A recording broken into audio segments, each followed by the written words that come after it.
They mocked me every chance they got. Laughed at the way I spoke, twisted my words, and treated me like I didn't belong. This is the story of how I turned their laughter into silence, and took everything they thought was theirs. Before you hear my story, tap subscribe and drop a comment if you've ever been underestimated, discarded like you didn't matter. The first time they laughed at my accent, I told myself I'd misheard. It was during a Monday morning meeting in a glass-walled conference room that smelled faintly of coffee and whiteboard markers. I had just finished explaining a potential partnership with a logistics company that could cut our distribution costs in half. My voice carried that slight lilt, the rhythm and weight of the country I came from. I saw Martin smirk.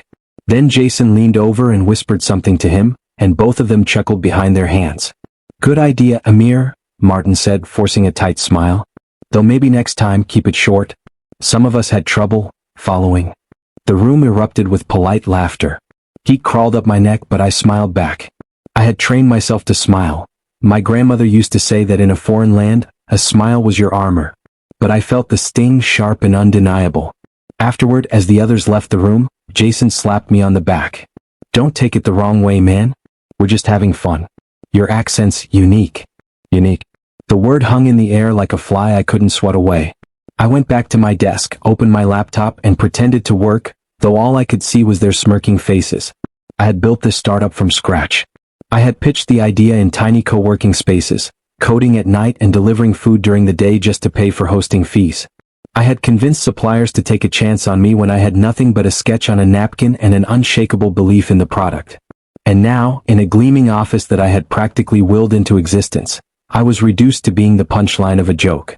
That night, I stayed long after everyone else had gone. The city lights blinked through the windows and the cleaning crew shuffled past me with their carts. My reflection stared back at me from the blackened glass of the conference room. I didn't look like a CEO. I looked like a man hanging by a thread, fighting not just for a company, but for his place in a world that seemed eager to push him back into the shadows. I thought of my father then. He used to say, "In this life, people will measure you by what they see first. If you don't show them your worth, they'll decide it for you." I had promised him I would make something of myself when I left home. And yet, here I was, mocked in meetings, doubted by my own team, slowly suffocating in the company I had given my soul to. The mockery didn't stop with that meeting. It became a pattern. At lunch, Jason would mimic the way I pronounced certain words, and Martin would pretend not to understand until I repeated myself slower, like a child teaching his parent. Once, during a call with an investor, Jason interrupted me mid-sentence. "Maybe I should explain," he said smoothly, as if I were fumbling, though I hadn't been. Afterward, the investor emailed me privately, "You've built something impressive. But you need more polished voices representing you." More polished voices. I didn't reply. I didn't trust myself not to burn the bridge in a single keystroke. At home, my small apartment felt like a cave. The silence pressed in around me, broken only by the hum of the fridge and the occasional creak from the upstairs neighbors.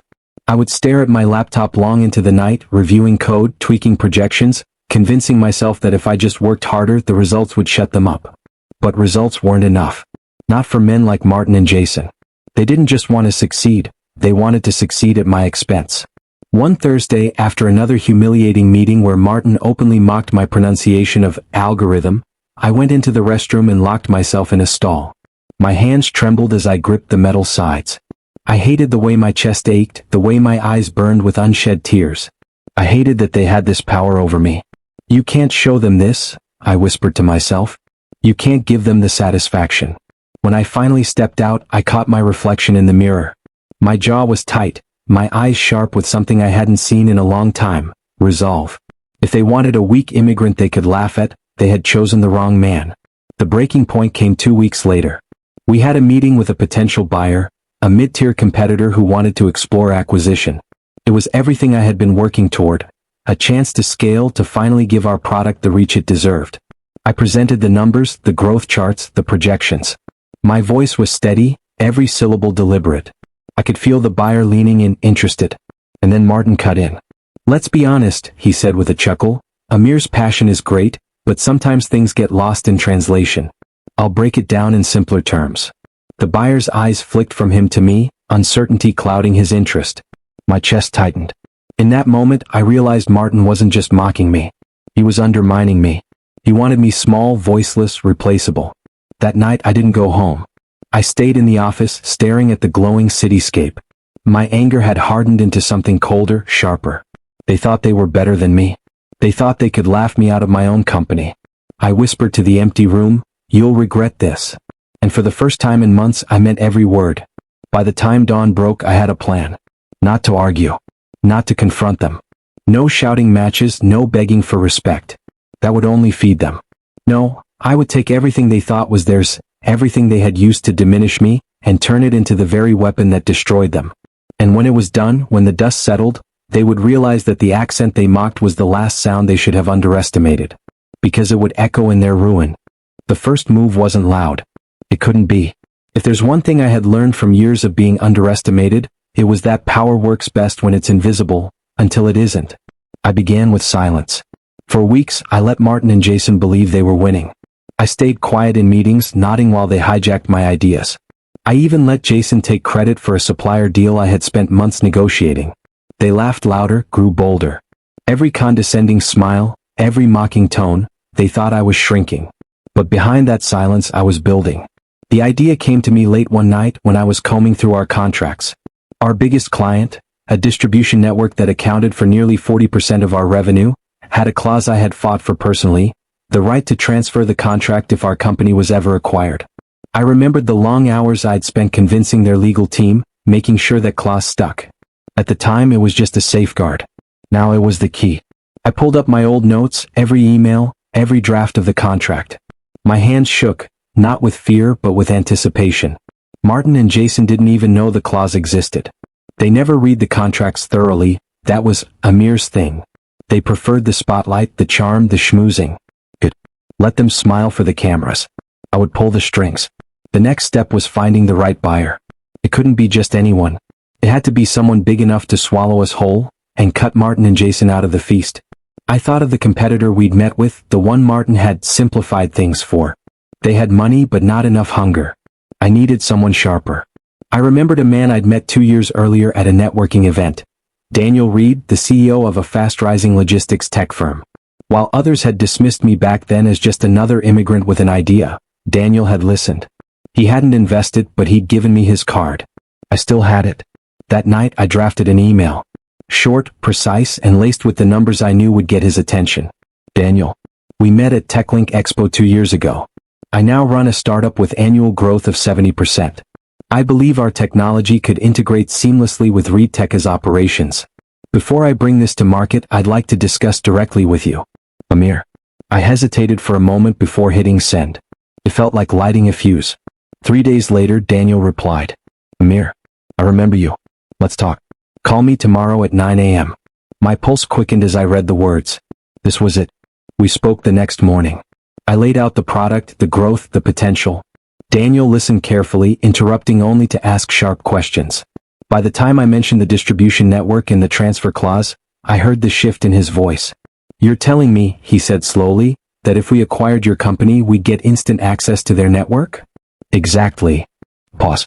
Then, I want to meet. Face to face. Soon. While Martin and Jason were busy mocking me in meetings and taking long lunches, I began meeting Daniel in secret. I slipped out early in the mornings claiming I had supplier calls. I stayed late after everyone had gone, compiling reports and refining projections. Every time Daniel's sharp eyes scanned the numbers and he nodded with that calculating smile, I felt something inside me untwist. For the first time in months, I wasn't the butt of a joke. I was the man holding the cards. The turning point came on a Friday afternoon. Martin and Jason were in the break room, laughing loudly about a client call I'd just finished. I heard Jason mimic my accent, again, and Martin nearly doubled over in laughter. I stood there for a moment watching them and something cold settled in my chest. They thought I was powerless. They thought I was beneath them. They had no idea the walls were already closing in. I walked back to my office, closed the door, and called Daniel. Let's set a date, I said. The weeks that followed were excruciating. Keeping the secret burned at me. Every time they laughed, every time Martin corrected me like a teacher scolding a student, I wanted to scream the truth in his face. You're standing on a sinking ship and I'm the one holding the lifeboat. But I didn't. Because revenge wasn't about screaming. It was about timing. The day finally came. We were in the middle of a Monday meeting when my phone buzzed. I glanced down. A message from Daniel. The offer is ready. We move today. I slipped the phone back into my pocket, hiding the smile tugging at my lips. Martin was rambling about a new vision for the company, while Jason nodded like a loyal sidekick. I let them finish before standing up. Actually, I said, keeping my tone calm, there's something important we need to discuss. Both of them looked at me mildly annoyed. What now? Martin asked, smirking. I placed a folder on the table. We've received an acquisition offer. Their eyes widened. From who? Jason demanded. Reed Tech. The color drained from Martin's face. Reed Tech? They're huge. I nodded. They want to finalize today. Silence fell over the room. I could feel their shock, their sudden scramble to catch up. I leaned forward, lowering my voice just enough. And here's the best part, they know about the distribution clause. They're very interested. The flicker of panic in Martin's eyes was the sweetest thing I had seen in months. I sat back, folding my hands, and for the first time in a long while, I let the silence stretch. Because now the game was mine. I didn't sleep much after that first call with Daniel. Not because I was nervous, but because I could finally see it, like a map etched in the dark behind my eyelids. For months I had been stumbling through a fog of humiliation, mocked until I almost believed their words about me. But now every breath carried purpose. And purpose is stronger than pain. The next Monday I arrived earlier than usual. The office was still empty, the faint hum of the HVAC filling the silence. I walked past the glass conference room where so many humiliations had unfolded, and for the first time I didn't feel small. I set down my bag and opened my laptop. There in my inbox was Daniel's follow-up. Attached was a draft acquisition proposal. My hands hovered over the trackpad, my heart thudding against my ribs. I scrolled through it slowly, each line solidifying the plan. The valuation was far higher than I'd hoped. More importantly, it gave me a seat on Reed Tech's board. They wanted me, not Martin, not Jason. Me. I smiled at the irony. The same accent they mocked was the voice that had convinced Reed Tech to move forward. In the days that followed, I played my role flawlessly. I let Martin run the meetings, let Jason pitch to clients. I sat quietly, taking notes, nodding at the right times, as though I were the obedient workhorse they thought me to be. Inside, though, I was cataloging every slip of arrogance, every self-satisfied grin, every dismissive chuckle. And I noticed something I hadn't before: cracks. Jason was overeager, often exaggerating numbers to impress potential partners. Martin was sloppy with details, cutting corners and assuming someone else, usually me, would clean up after him. They weren't strong without me. They were fragile. The realization didn't just ease the sting of their mockery. It fueled me.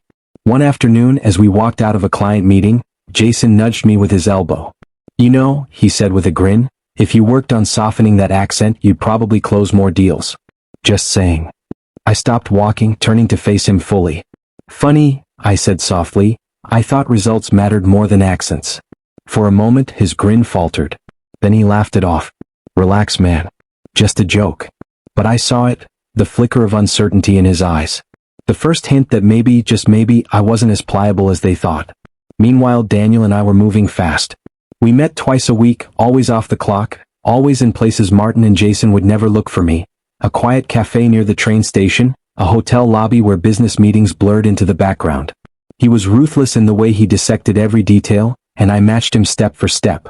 We discussed integrations, legalities, personnel shifts. The plan was airtight. Are you sure about this? He asked one night as we leaned over a stack of contracts in the cafe. You'll be burning bridges. I looked him straight in the eye. Some bridges aren't worth crossing again. The tension built in small, delicious ways. One morning, I overheard Martin bragging on the phone about a major acquisition deal he was orchestrating. He had no idea I was the one holding the real deal in my pocket. Another day, Jason complained that I wasn't pulling my weight in presentations. Clients respond better when I lead, he told Martin loudly enough for me to hear. Martin laughed. Yeah, Amir's more the behind-the-scenes guy. Behind the scenes. If only they knew how far behind the scenes I really was. The waiting gnawed at me, but I kept my mask steady. Nights, though, they were harder. I would lie awake in my small apartment, staring at the ceiling, my chest tight with a cocktail of anticipation and rage. The memories of their laughter replayed in my head, each one a spark. Sometimes I found myself clenching my fists so hard my nails dug crescents into my palms. Patience, I whispered into the darkness. Wait for the right moment. Because I knew the fall would be sweeter if I let them keep climbing, unaware that the cliff edge was just ahead. The final week before the deal, I could almost taste their downfall. Martin strutted around the office, talking about expansion plans and new investors. Jason joked about taking a much-needed vacation once our next big move came through. Every word was a reminder, they believed they were in control. Every smirk was a promise, they were going to fall hard. And then, on a bright Monday morning, as sunlight spilled through the glass walls of the conference room, my phone buzzed. A message from Daniel. The offer is ready. We move today. I stared at it for a long moment, my pulse pounding. This was it. The moment I had been carving out in silence, stroke by stroke, while they laughed. I slipped the phone back into my pocket, forcing my face into its usual calm mask. Martin was mid-sentence, boasting about a new vision for our growth. Jason was nodding along, eager, oblivious. I let them finish. Then I stood. Actually, I said evenly, there's something important we need to discuss. Both heads turned toward me. What now? Martin asked, his tone sharp with impatience. I placed a folder on the table. We've received an acquisition offer. Their expressions shifted instantly, impatience morphing into curiosity, curiosity into disbelief. From who? Jason demanded. Reed Tech, I said, savoring the name as it landed like a stone in still water. The silence that followed was delicious. And for the first time in months, I felt the scales finally tipping in my favor. The room felt different the moment I said it. Reed Tech. The name hung in the air like a guillotine blade, invisible but heavy, waiting to drop. Jason leaned forward, his usual cocky grin faltering. You're joking. Martin's face went pale. His fingers drummed on the table, fast, uneven. They're a giant. Why would they want us? I let the silence stretch before answering.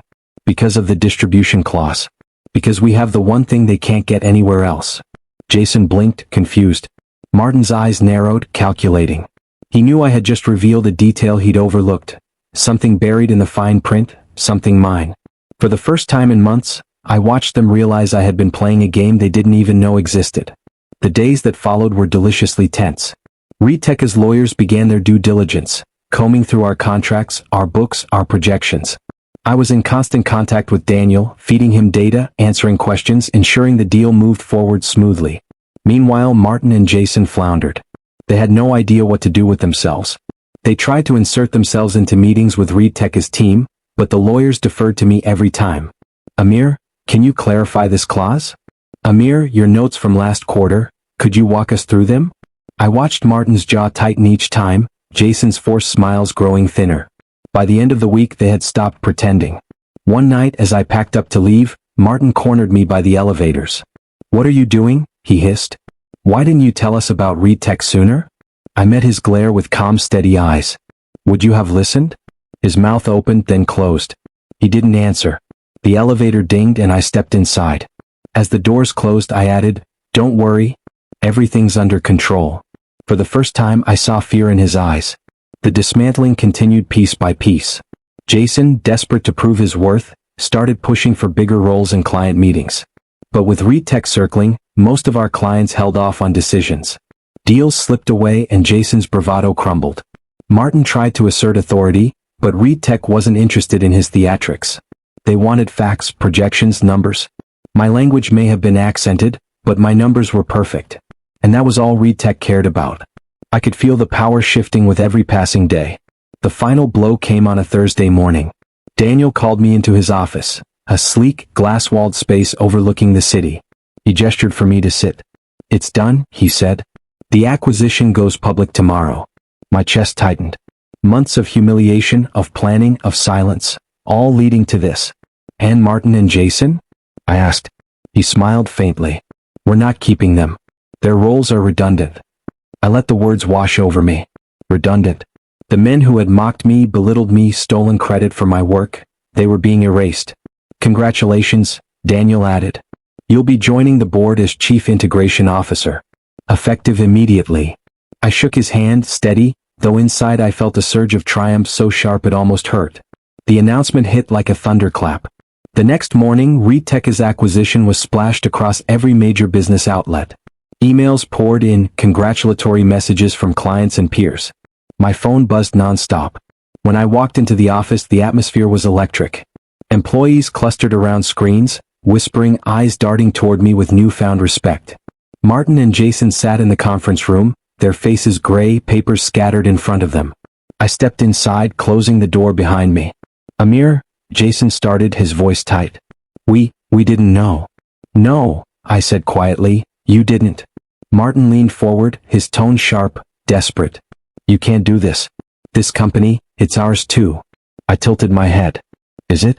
Because from where I'm standing, you two treated it like your stage. You mocked me, undermined me, turned every meeting into a joke. You thought my accent made me less. But it turns out the only thing that made us less was you. They sat in stunned silence. I slid 2 envelopes across the table. Termination letters. Reed Tech has decided your roles aren't necessary. Effective immediately. Jason's mouth fell open. You set us up. I met his wide, furious eyes with calm finality. No. You set yourselves up. I just let you. For a long moment, no one moved. Then Martin slumped back in his chair, the fight draining from him. Jason looked down at the papers with trembling hands. And I stood there, watching the empire I had built shift into my control, their arrogance crumbling at my feet. The climax came as they left the building for the last time. I watched from my new office, Reed Tech's office now, as they stepped into the cold light of day. Martin's shoulders hunched, Jason trailing behind, both of them small against the city skyline. The same men who had laughed at me in meetings, who had smirked while undermining me, now walked away with nothing. I leaned back in my chair, the city stretched out before me. For months they had made me feel powerless. Now the only sound in my mind was my father's voice. Show them your worth, and they'll never be able to decide it for you. I smiled. They had mocked my accent. But in the end, it was the last thing they heard before their downfall. Remember, never underestimate the quiet ones. Because sometimes silence isn't weakness, it's the sound of a storm about to break. If this story gripped you, don't forget to like, subscribe, and hit the bell icon. Until next time, stay sharp, and never let them decide your worth for you.